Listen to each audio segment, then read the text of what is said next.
गीता माऊली या चॅनलवर भगवद्गीतेमधील जीवन धर्म समजून घेण्यासाठी उत्सुक असलेल्या आध्यात्मिक आणि अन्य श्रोतेजनांचे या सत्रामध्ये मनःपूर्वक स्वागत। आपले जीवन यामुळे सुखी व्हावे हाच उद्देश डोळ्यासमोर ठेवून मी दिलीप काटदरे माझे गीता धर्म आणि मी या विषयावर माझ्या मनात आलेले विचार आपल्या समोर मांडणार आहे। आत्तापर्यंत आपण दिलेल्या प्रतिसादाने प्रोत्साहित होऊन या 12व्या अध्यायाबद्दल आपण या सत्रामध्ये विवेचन करणार आहोत। भक्तियोग म्हणजेच 12वा अध्याय हा आत्तापर्यंत वर्णन केलेल्या अनाकलनीय शक्तीकडे जाण्याचा एक मार्ग या अध्यायामध्ये सविस्तर करून सांगितलेला आहे। वसुदेव सुतं देवं कंसचाणूरमर्दनं देवकी परमानंदं कृष्णं वंदे जगद्गुरुं। ओम श्री परमात्मने नमः। या अदृश्य आणि अनाकलनीय शक्तीला ओळखायचे कसे आणि तिची विविध रूपे आपल्याला कशा प्रकारे दिसतात याचे 10व्या आणि 11व्या अध्यायात सविस्तर विवेचन केल्यावर या शक्तीची पूजा कशी करायची, त्या शक्तीचे सामर्थ्य कसे प्राप्त करण्यासाठी प्रयत्न करायचे याचे उत्तर 12व्या अध्यायात दिले आहे असे मला वाटते। यालाच भक्ती असे म्हणायचे का? भक्तीचे उद्दिष्ट परमशांती आणि समाधान म्हणजेच मोक्ष हे असते। रात्रंदिवस स्वधर्माचे पालन करून समाजसेवा करून कर्मयोगी या शक्तीला सामोरे जाऊन तिचा उपयोग करून इंद्रियांच्या मदतीने कर्मयोगी म्हणून जीवन जगून परमशांती आणि समाधान मिळवण्याचा प्रयत्न करतो।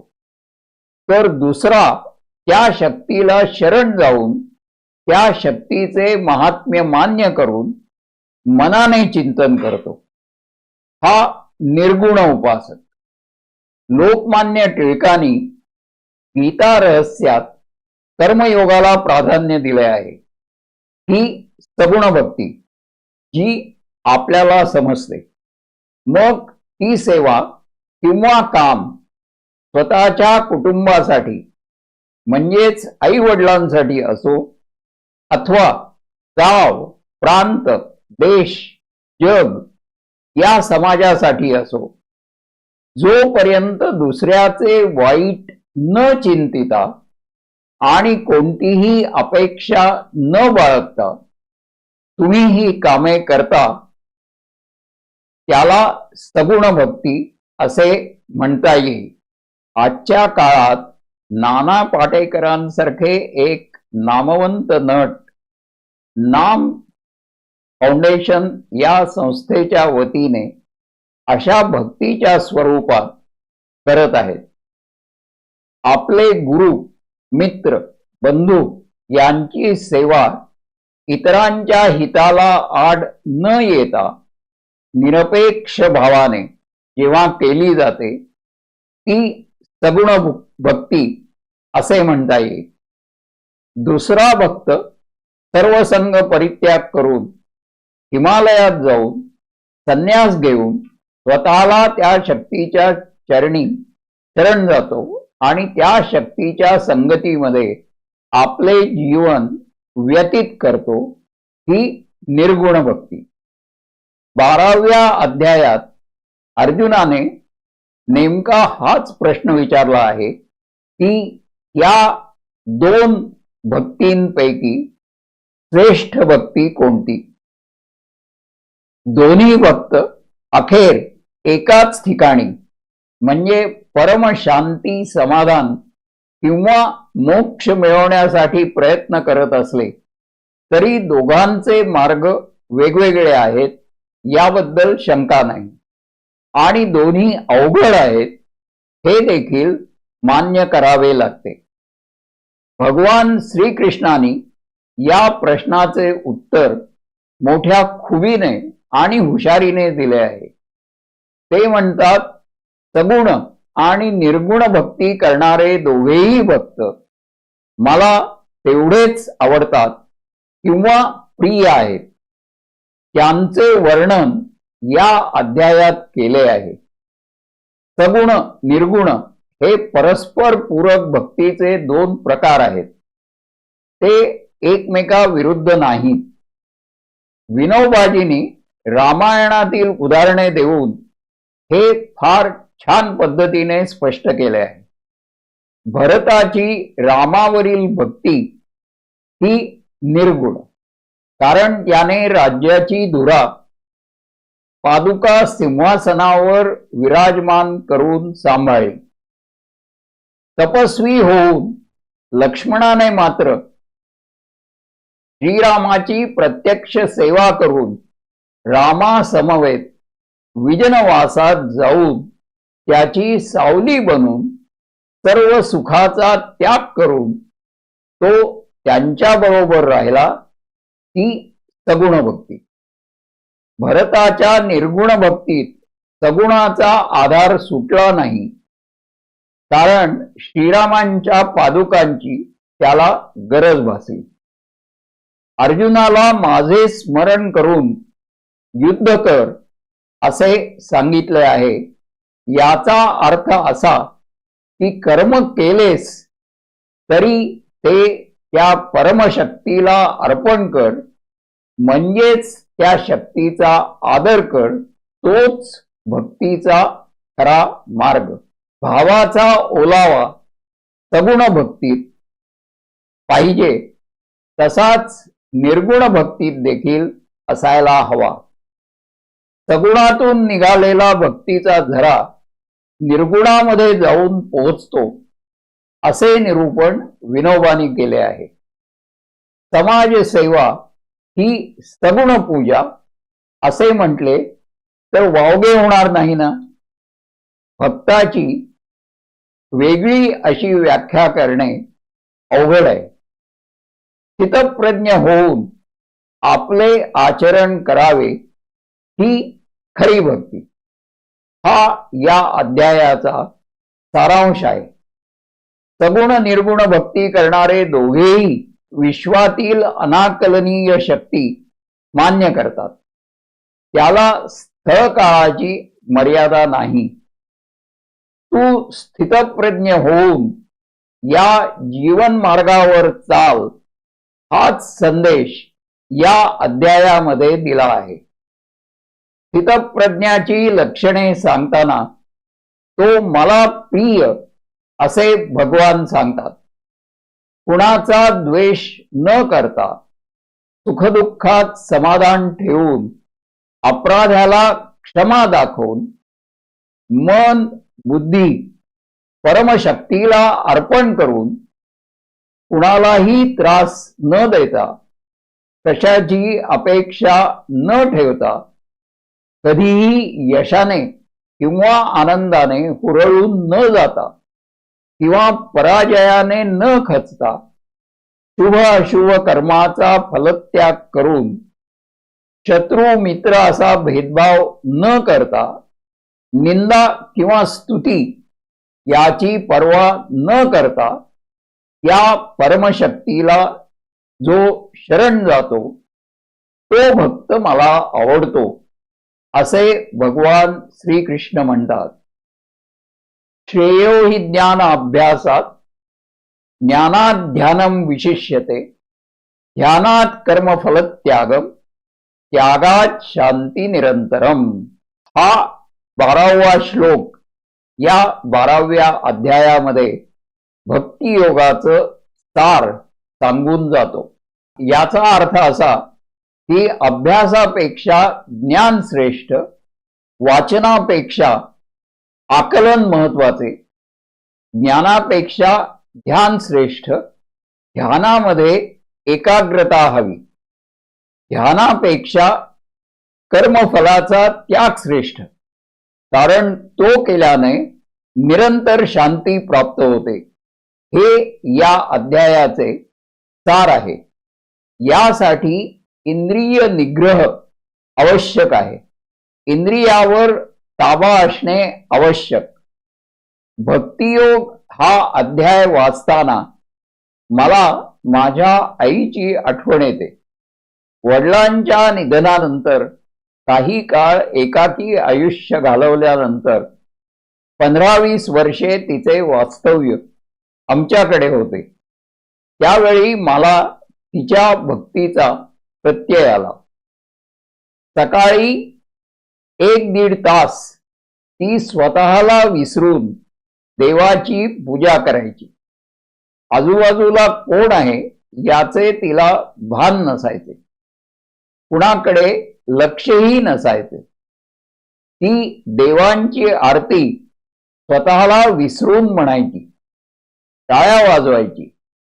संध्याकाळी त्याच भक्तिभावाने ती माहीत असलेल्या प्रार्थना तल्लीन होऊन छोटी घंटा वाजवत वेगवेगळ्या आरत्या म्हणायची। अर्थातच देवासमोर दिवा लावून। मी तिच्यासाठी ज्ञानेश्वरीमधील 50-60 श्लोक ओव्या वाचून त्यांचा अर्थ वाचून दाखवत असे। त्यावेळी ती गीतामय व्हायची। प्रसाद 7 जणांनी वाटून खावा अशी तिची शिकवण होती। कुठलाही प्रसाद तिने एकटीने कधीच खाल्ला नाही। अखेरचा श्वास तिने उत्तरायणात घेतला आणि सुखासमाधानाने तिने या जगाचा निरोप घेतला। 12व्या भक्तियोगामधील दुसऱ्या श्लोकाचा प्रत्यय मला तिच्या या अखेरच्या श्वासात दिसतो। ती भक्तिमय झाली होती। मय्येव मन आधस्त्वं मयि बुद्धिं निवेशय मय्यावेश्य मनो ये मां नित्ययुक्ता उपासते। माझ्या ठिकाणी मन एकाग्र करून माझ्या नामस्मरणात भजनात रंगून जाऊन जे ही परमशक्ती मान्य करतात असे भक्त मला आवडतात, असेच भगवान श्रीकृष्ण सांगतात। ते योगी सर्वोत्तम असे मी मानतो। हाच श्रीकृष्णांचा उपदेश आहे। ये तु सर्वाणि कर्माणि मयि संन्यस्त मत्परा अनन्येनैव योगेन मा ध्यायन्त उपासते। स्वधर्मानुसार कामे करून निषिद्ध कर्मे टाळून जे आपले सर्वस्व मला अर्पण करतात त्या भक्तांना या शक्तीचा पुरेपूर लाभ होतो। हे विश्वची माझे घर असे समजून वसुधैव कुटुंबकम अशी ज्यांची भावना असते ते परमशांतीचा लाभ मिळवण्यास प्राप्त होतो। ज्यांना भक्तीचा प्रेमळ छंद लागला आहे त्यांच्यासाठी तेच तीर्थक्षेत्र, तेच जगात पवित्र असे वर्णन ज्ञानेश्वरांनी केले आहे। त्यांना देवळात जावे लागत नाही किंवा भोग चढवावे लागत नाही किंवा भोग चढवावे लागत नाहीत। गीतेमधला हा मला आवडणारा जो श्लोक 9व्या अध्यायात आहे तो लक्षात ठेवण्यासारखा आहे। पत्रम पुष्पम फलम तोयम यो मे गच्छा प्रयच्छति। पाने, फुले, फळे, तीर्थ तुम्ही जे जे या परमशक्तीला अर्पण करता त्याप्रमाणे तुम्हाला त्याचे फळ मिळते। परंतु कोणतीही अपेक्षा न करता तुम्ही जेव्हा कामाच्या अथवा भक्तीच्या स्वरूपात त्याग करता, कष्ट करता, ते समर्पण, ही भक्ती सर्वश्रेष्ठ. या सकारात्मक शक्तीचा प्रत्यय अनेक पवित्र ठिकाणी येतो.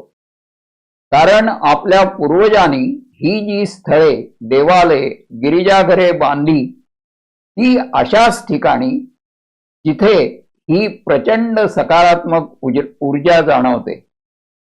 मी जेव्हा वेरूळमधील कैलास लेण्यामध्ये उभा होतो, क्रॉकॉवच्या गिरिजाघराचे निरीक्षण करत होतो, मध्य पूर्वेतील एका धर्मस्थळाला भेट देत होतो, तेव्हा मला त्या अनाकलनीय शक्तीची जाणीव झाली होती.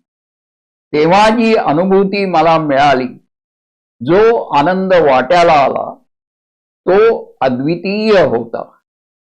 याचाच अर्थ असा की भक्ती रूपाने तुम्ही जेव्हा या परमशक्तीशी एकरूप होता, त्यावेळेला तुमचा या शांती समाधान मिळवण्याकडे जाण्याचा मार्ग जास्त सुकर आणि सहज होतो. या 12व्या अध्यायामध्ये भक्तीचे महत्व आपल्या लक्षात येते आणि आपल्या आजूबाजूला अशी उदाहरणे आपल्याला दिसतात, ज्या व्यक्ती भक्तिमय होऊन शांती आणि समाधान मिळवण्याचा प्रयत्न करत असतात.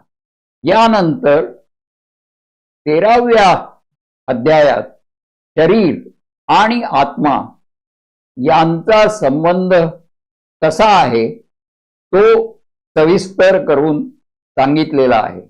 तो आपण त्याबद्दलचे विवेचन आपण क्षेत्रज्ञ या अध्यायामध्ये बघणार आहोत. श्री कृष्णाय नमः. हरि ओम तत्सत. हरि ओम तत्सत. हरि ओम तत्सत.